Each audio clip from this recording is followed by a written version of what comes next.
Maritha Kalati shows us pictures of her daughter, who was killed by a stray bullet at the height of Kenya's 2008 post-election conflict. Dozens of people were killed here in KIBERA, Kenya's largest township.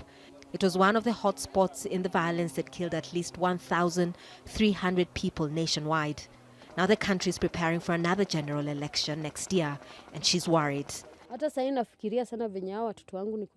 even thinking of taking my children up country because I feel all these tensions might erupt into something more serious.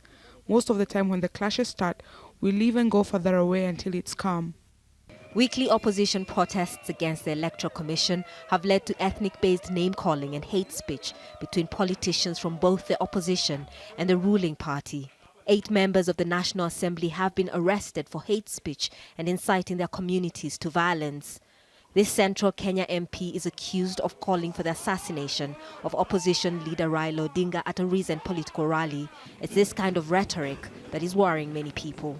Each side of the political divide would wish to capture power by all means necessary. And this is what is going to harm this country. What we are witnessing right now is moving us to what might be more violent, more callous, political engagements.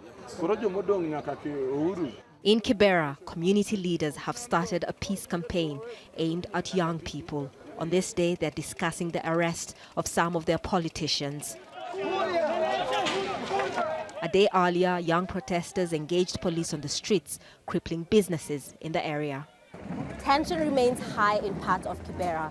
Most of the violence between police and protesters happens here, and politicians have often been accused of inciting their young supporters, especially in areas like this, for their own political gains. These big people, the politicians, don't want to bring resources to young girls, so that when it reaches a time of politics or the election time, is the time they can bribe and give out the money. Back in Maritha's home, she hopes things will get better and that politicians will tone down their speech ahead of what will likely be a politically charged election.